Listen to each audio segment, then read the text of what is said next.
Nous respectons ce que tu accomplis et nous en comprenons toute l'importance.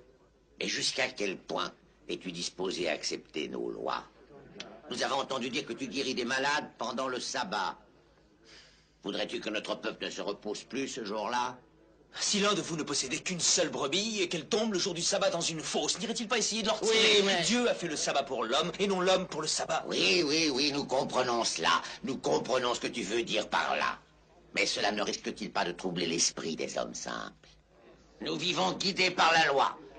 Si nous acceptons que la loi comporte des amendements, alors nous sommes perdus.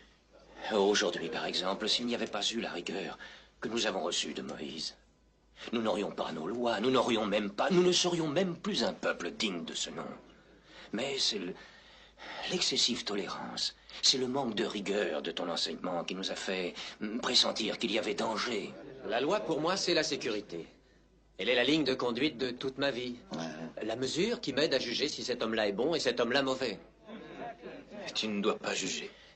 Mais toi, en tant que fils d'Israël, tu sais que nous avons été choisis par Dieu parmi toutes les nations pour être le peuple élu et c'est pour cela qu'il nous a donné la loi, la Torah, qui est la loi de la vie. Et nous devons nous séparer distinctement des pécheurs et demeurer purs et justes. Mais qui est le juste aux yeux du Seigneur? Non. Quel est le cœur de la loi? Écoute, ô Israël, tu dois aimer le Seigneur ton Dieu de tout ton cœur, de toute ton âme et de toute ta force. Ceci est le principal commandement. Tu as bien dit. Tu n'es pas loin du royaume de Dieu, Joseph d'Arimathie. Mais il est un autre commandement, pas moins important. Tu dois aimer ton prochain comme toi-même. Mais qui est mon prochain, je te prie? Non! Laissez-moi passer! Qu'est-ce qu'il y a? C'est un scandale. Cette femme, que vient-elle faire ici? Mais cette femme n'est-elle pas une prostituée? Comment ose-t-elle entrer ici?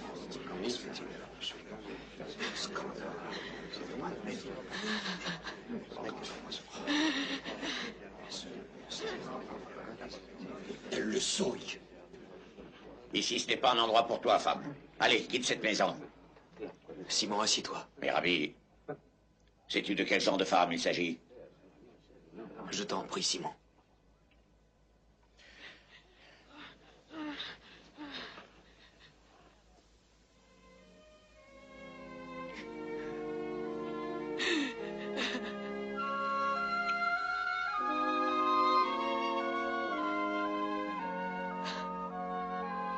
Simon, je suis arrivé dans ta maison et tu n'as point versé d'eau sur mes pieds, ni donné le baiser d'accueil, ni versé l'huile sur ma tête.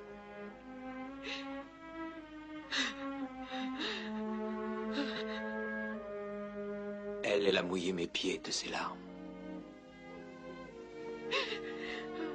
les a essuyés avec ses cheveux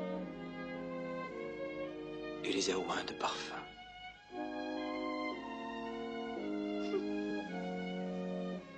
Ma fille, tes péchés, et je sais qu'ils sont nombreux, te sont pardonnés car tu as beaucoup aimé. C'est insensé. Seul Dieu pardonne.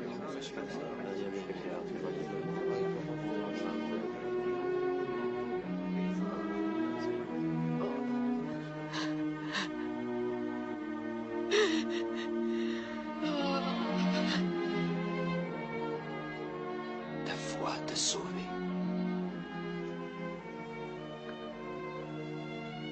Va. Et ne pêche plus.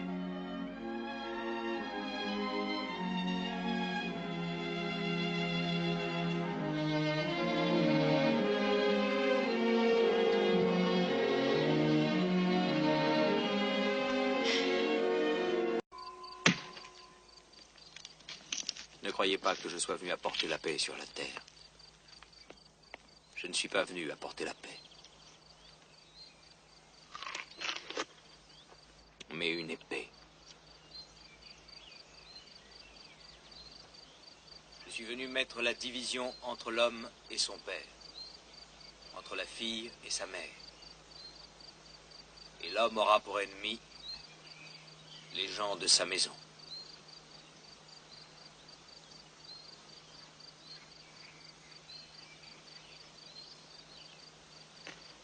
Vous pouvez dire, nous avons tout quitté et nous t'avons suivi. Je vous le dis en vérité, quiconque aura quitté sa maison, son père, sa mère, sa femme, ses enfants, ses terres, à cause de mon nom, recevra le centuple de ce qu'il a abandonné sur la terre et héritera la vie éternelle. Celui qui voudra sauver sa vie la perdra. Mais celui qui la perdra à cause de moi et pour l'évangile que je vous apporte, la trouvera. Plusieurs des premiers seront les derniers. Et des derniers les premiers.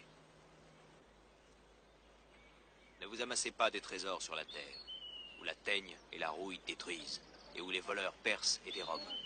Mais amassez-vous des trésors dans le ciel, car là où est ton trésor, là aussi sera ton cœur.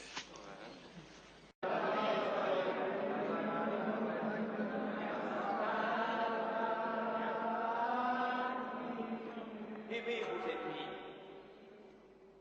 Bénissez ceux qui vous maudissent. Faites du bien à ceux qui vous haïssent. Priez pour ceux qui vous persécutent. Si vous aimez seulement ceux qui vous aiment, quelle récompense méritez-vous? Les publicains n'agissent-ils pas de même?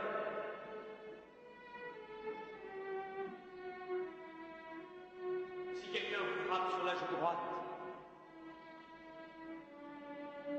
présentez-lui aussi l'autre.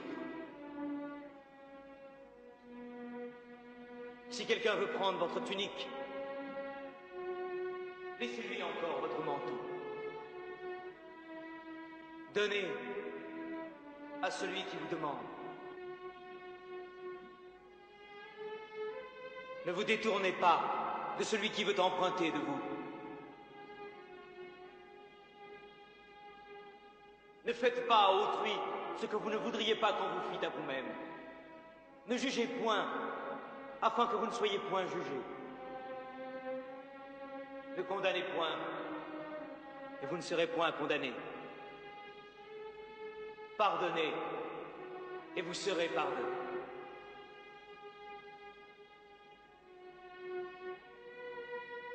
Soyez parfaits, tout comme notre Père céleste est parfait. Demandez et l'on vous donnera. Cherchez et vous trouverez.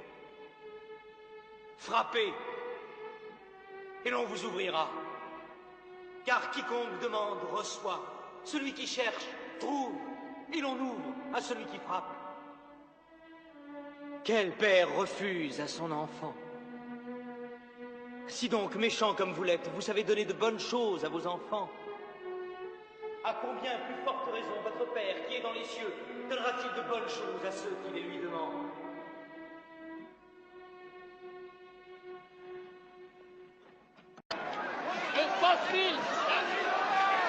Lapidons-la! C'est une tricherie!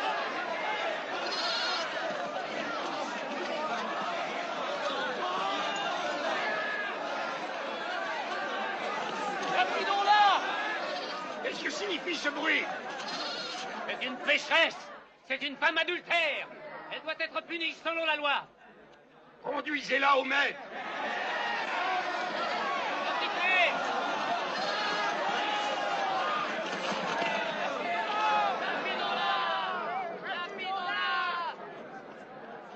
Mais maître, que devons-nous faire?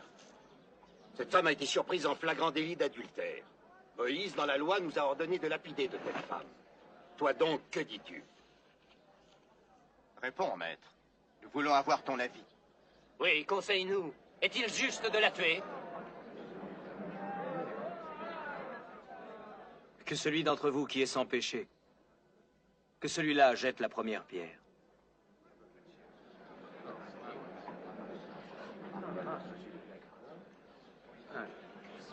Allez, viens.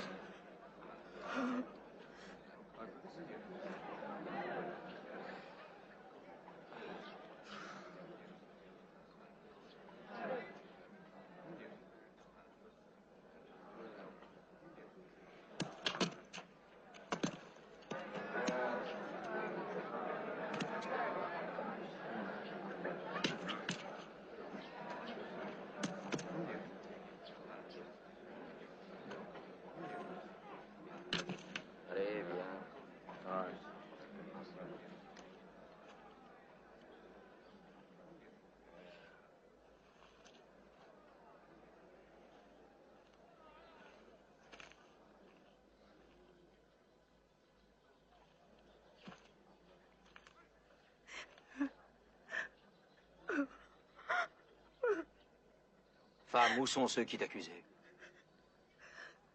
Personne ne t'a-t-il condamné?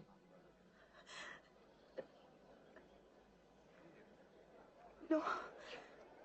Non, personne. Je ne te condamne pas, moi non plus. Va. Et ne pêche plus.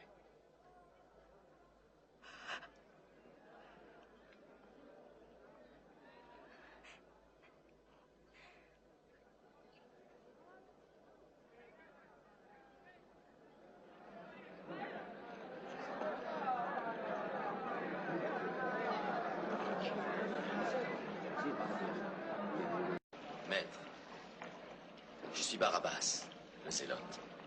Avant de mourir, le prophète Amos, dans son message, a dit de te faire confiance. Nos frères sont prêts.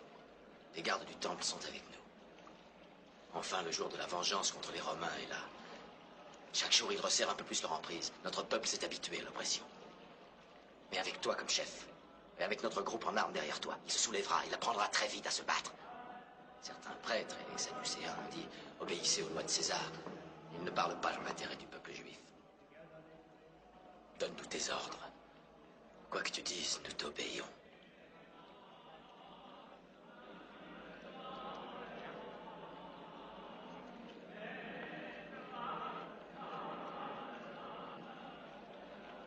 Alors aimez vos ennemis. Et priez pour ceux qui vous maltraitent et vous persécutent. Le jour du pardon approche. Pardonnez à Hérode. Pardonnez aux Romains. Pardonnez à tous. Les Romains massacraient des centaines d'innocentes victimes, des jeunes, des vieux, des femmes, sans pitié, sans jugement, avec cruauté. Je suis sûr que toi, même toi, tu ne peux pas pardonner. Nous devons lever l'épée contre l'épée. Tous ceux qui prendront l'épée périront par l'épée à leur tour. Mais il faut que l'on fasse cesser le bruit des pleurs. Ah, Barabbas, ton zèle te masque ce qui est la vérité. La nouvelle Jérusalem ne sera pas bâtie par le meurtre ou la rébellion. La sagesse de Dieu emplira la terre, comme l'eau emplit la mer. L'agneau et le lion dormiront ensemble. Il n'y aura plus ni meurtre, ni destruction. Et le bruit des gémissements ne sera plus entendu jamais.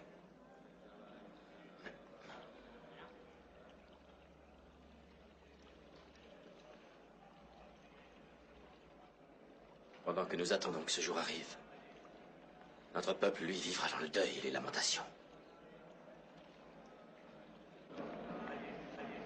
Barabbas, tu dis que tu veux me suivre. Je suis venu pour prendre sur mes épaules tous les péchés du monde. Celui qui veut me suivre doit faire de même. Oh non. Barabbas.